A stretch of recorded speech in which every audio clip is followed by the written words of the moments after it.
हिक गोठ में हिकु हो माण्हू मिसकीन यतीम निमाणो फाथो ओखीअ जाए अयाणो बर्बाद थी वियो फाथो ओखीअ जाए अयाणो बर्बाद थी वियो हिक गोठ में हिकु हो माण्हू मिसकीन यतीम निमाणो फाथो ओखीअ जाए अयाणो बर्बाद थी वियो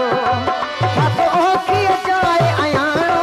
बर्बाद थी वियो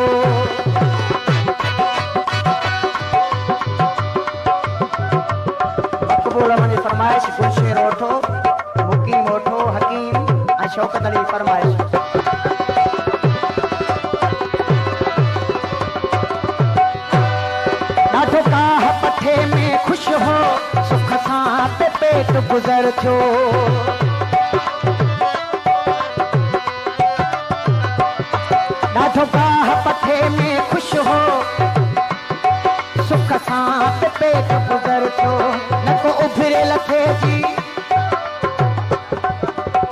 घोट राजा गुलाम शबीर जंहिं असांखे हार पाराए इज़त ॾिनी मां थोराए थो ॾाढो गाह पठे में ख़ुशि हो सुख सां पे पेट गुज़र थियो न को उभिरे लथे जी गणती बसि पंहिंजे धुन में गुम हो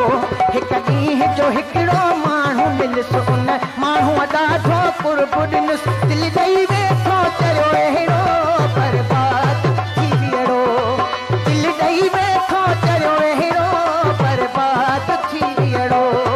हिकु ॻोठ में हिकु हो माण्हू मिसकीन यतीम माण्हू फाथो ओखीअ जाए अयाणो बर्बाद थी वियो फाथो ओखीअ जाए अयाणो बर्बाद थी वियो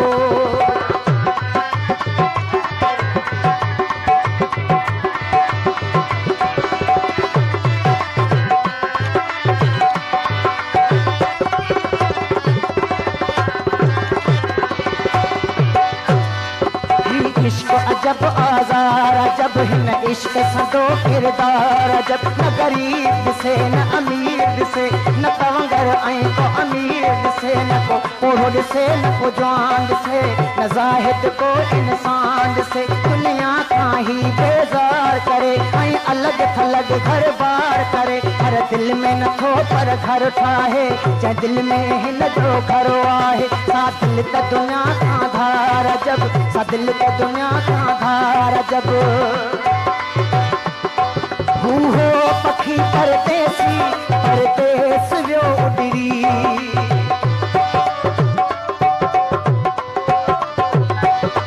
हू हो पखी परदेसी परदेस वियो उॾरी हे अचण जे ओसियड़े में तगड़ा ॾिसे निकिरी हू वियो त मोटी की न वरियो कम कार छॾिया हिन थी करियो अॼु ताईं बि पुछे पंध पीअणो बर्बाद थी वियो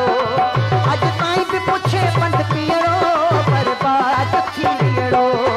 हिकु ॻोठ में हिकु हो माण्हू मिसकीन यतीम माण्हू हथ ओखीअ जाए अयाणो बर्बाद थी वियो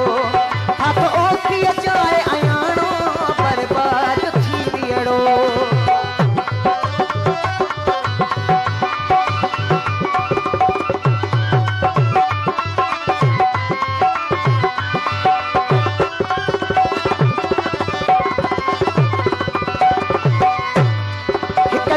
ख़बर पई दिल पर रस्मुनि जे वर चढ़ियो हिकु ॾींहुं ख़बर पई दिल पर रस्मुनि जे वर चढ़ियो हू महलनि वारा माण्हू मिसकीन हे अणपढ़ियो हू महलनि वारा माण्हू मिसकीन ही अणपढ़ियो दुश्मन तो ज़मानो मोहब्बत जो कयो क़िस्मत कदुर न चाहत जो मेलो न ड्रिबाई थियड़ो बर्बाद थी वियो मेलो न ड्रिबाई थियड़ो बर्बाद थी वियो हिकु ॻोठ में हिकु हो माण्हू मिसकीन यतीम माण्हू हथ ओखीअ जाए अयाणो बर्बाद थी वियो हथ ओखीअ जाए करो।